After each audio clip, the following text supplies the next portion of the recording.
a nossa estrutura, desde 1988 pelo menos, já antes um pouquinho, mas de 88 fica claro, garante ao Ministério Público uma função muito peculiar e estratégica. Nós somos órgãos de Estado. Órgãos de Estado em que sentido? Fazemos parte de uma estrutura de Estados, temos orçamento próprio, autonomia própria, mas nós não somos órgãos de governo. Nós não estamos vinculados àquele governante ou àquele grupo de governo que esteja momentaneamente, temporariamente, conduzindo o Poder Executivo.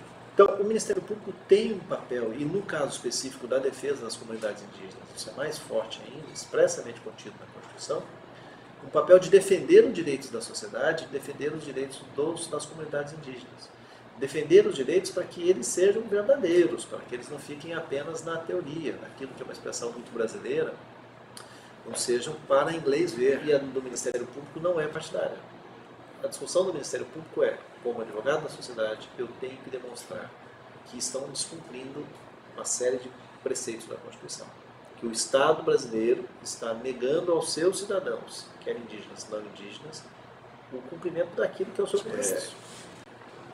O discurso inicial de que não farei nada sem ouvir das comunidades foi superado num determinado momento, de que eu vou fazer de qualquer jeito.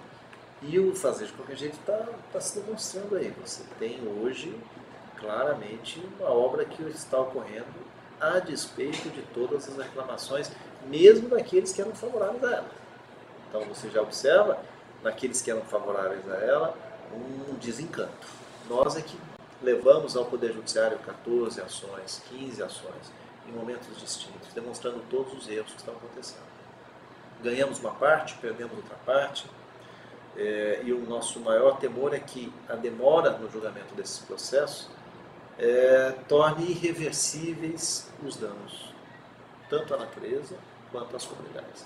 Quanto mais tempo a obra caminhar, mantendo estas irregularidades, essas ilegalidades, mais difícil será recompor o que está sendo feito. É a repetição de todo o modelo de fracasso de obras estruturantes do passado. O canal artificial que vai ser criado, ele vai consumir mais concreto do que o canal do Panamá. A questão dos custos desse projeto também é um dado muito relevante. Quando a discussão iniciou, ainda dentro do IBAMA, no licenciamento ambiental, os custos oficiais eram de em torno de 9 bilhões de reais, 9,6 bilhões de reais. Esse era o custo oficial dessa obra. Nós passamos de 9 para 19 bilhões, sem uma explicação. Dobrou. Assim. Hoje, concretamente, como esse projeto ele é financiado em 75%, mais ou menos, pelo Banco Nacional de Desenvolvimento Econômico e Social, o BNDES, a empresa ainda não alcançou o financiamento, mas ela já apresentou documentos que indicam que a obra não sairá por menos de 28 bilhões. Então, se os empreendedores tiverem sorte e acharem uma rocha mais maleável, digamos assim, mais fácil de trabalhar, os custos devem se manter próximo aí de 30, 32 bilhões. Se as condições de obra se mostrarem mais penosas, nós podemos alcançar 40 bilhões. É um estudo de diversos cenários. E nós estamos falando de custos diretos. Né? Nós estamos falando aqui de custo de obra. Não estou falando do custo social. Isso nos coloca numa situação muito peculiar, que é uma indefinição sobre o custo dessa obra, que é muito perigoso.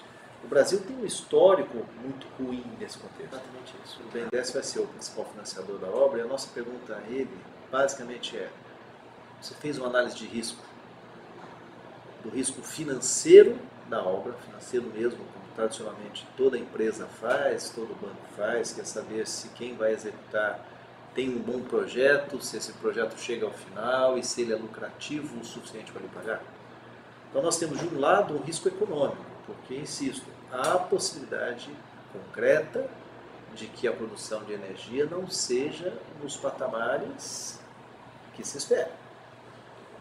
Se você tem uma produção de energia de 4.000, 1.500 megawatts, na média, por ano, a um custo de produção de 19 bilhões, isso é uma rentabilidade, é um custo de 40 bilhões, essa é uma outra rentabilidade. Não é o padrão de sustentabilidade socioambiental que se implementa hoje no século XXI. Sim.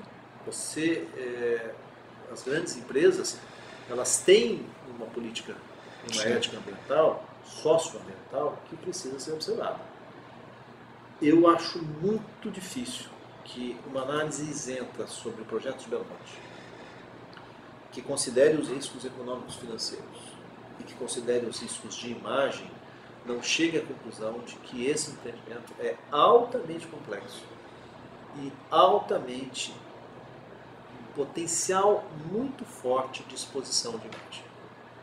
O potencial de exposição de imagem, de problemas socioambientais, de conflitos que esse empreendimento tem, é muito superior a Tudo que existiu. todo este processo de licenciamento ambiental, que envolveu estudo de impacto ambiental, envolveu audiências públicas muito frágeis, que envolveu a concessão de uma licença prévia que previa 40 condicionantes, mais 26 condicionantes indígenas, e que depois gerou a licença de instalação, que são as fases do nosso processo. Ele é visto pelo empreendedor, pelo Estado brasileiro, pela Norte Energia, como um processo formal apenas. É um documento que eu precisava obter para fazer a minha obra. Agora, se eu vou cumprir ou não vou cumprir aquelas condicionantes. E mais importante, se o meu cumprimento vai gerar um resultado que deveria, que é exatamente o de evitar a ocorrência de danos, que é o de, em resumo, respeitar as pessoas e evitar que elas sejam prejudicadas, se isso vai ser alcançado ou não é irrelevante, isso não é importante. O importante é construir a hidrelétrica, a qualquer custo.